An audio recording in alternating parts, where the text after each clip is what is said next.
They had shared everything for years. Secrets, laughter, late-night calls.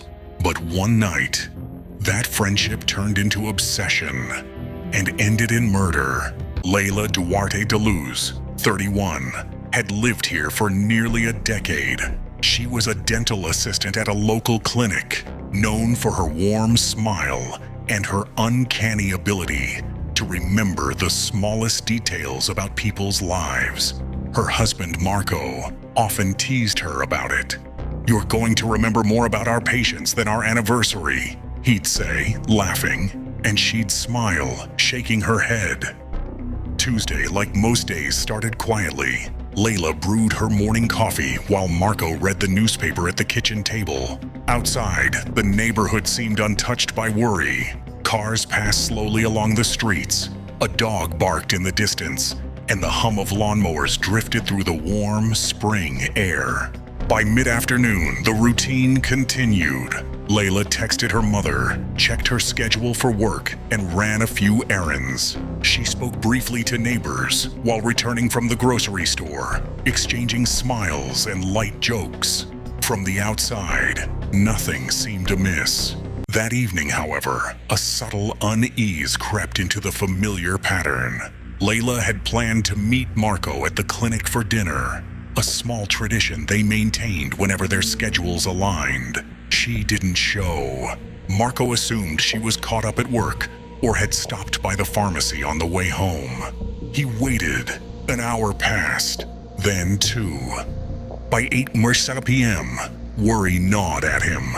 He called her cell. No answer, Leila. His voice cracked slightly, more from the rising fear than from the quiet room. He tried again, still nothing. By 9:00, Marco's concern had escalated into panic.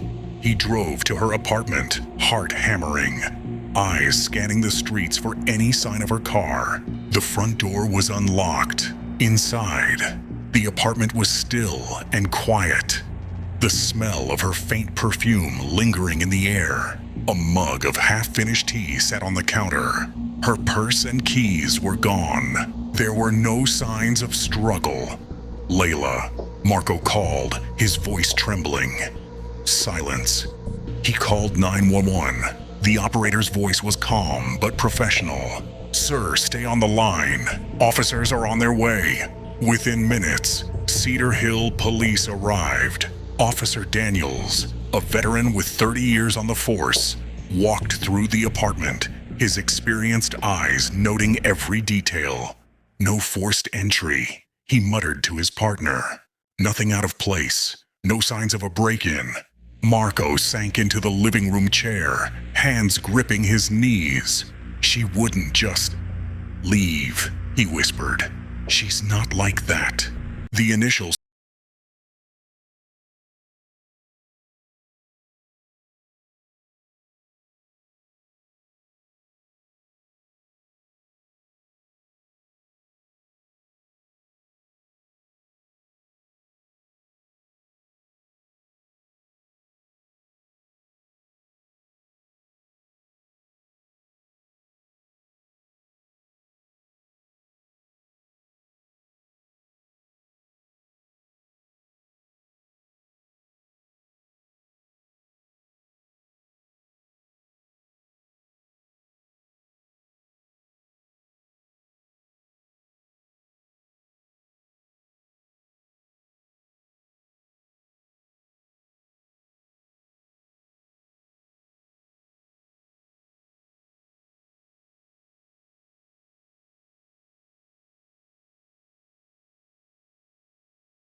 When a breakthrough arrived.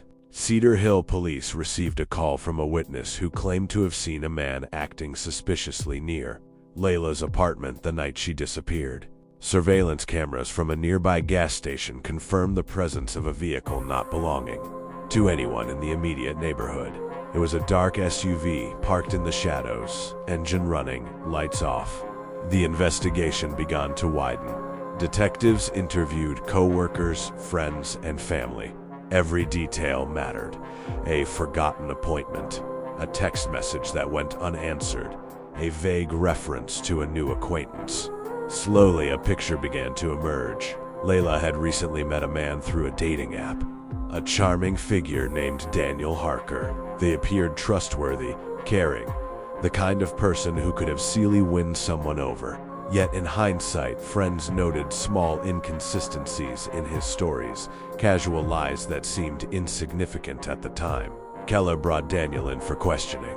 Daniel was calm, even affable, recounting their brief interactions. He claimed he last saw Leila the day before her disappearance during a coffee meetup at a local cafe. As the investigation deepened, Keller's team uncovered alarming evidence. Phone records revealed that Daniel had been in Cedar Hill the night Leila disappeared, contradicting his earlier statement. Financial records indicated unusual withdrawals from Leila's accounts shortly after her disappearance. Keller's gut tightened. This wasn't just a missing person case.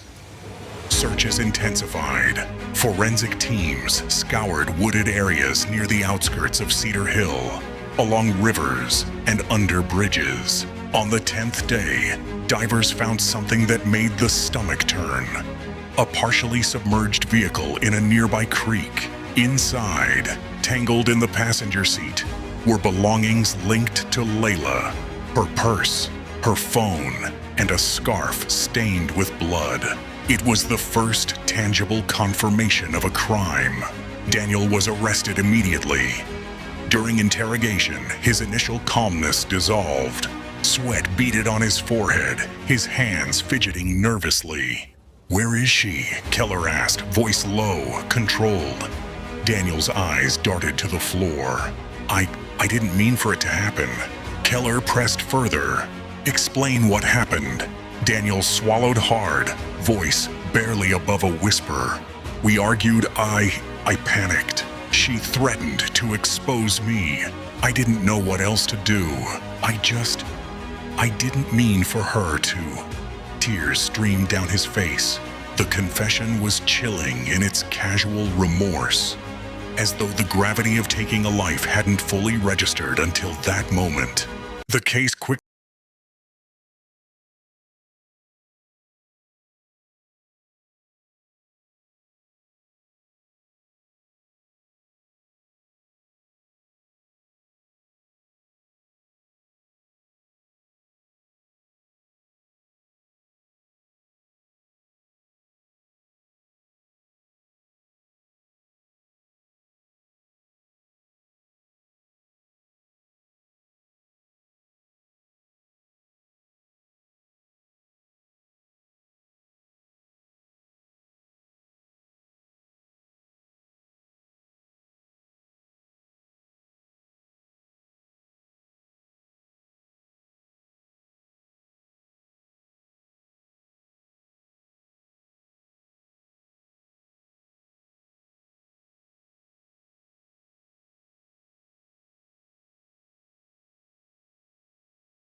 Cedar Hill forever.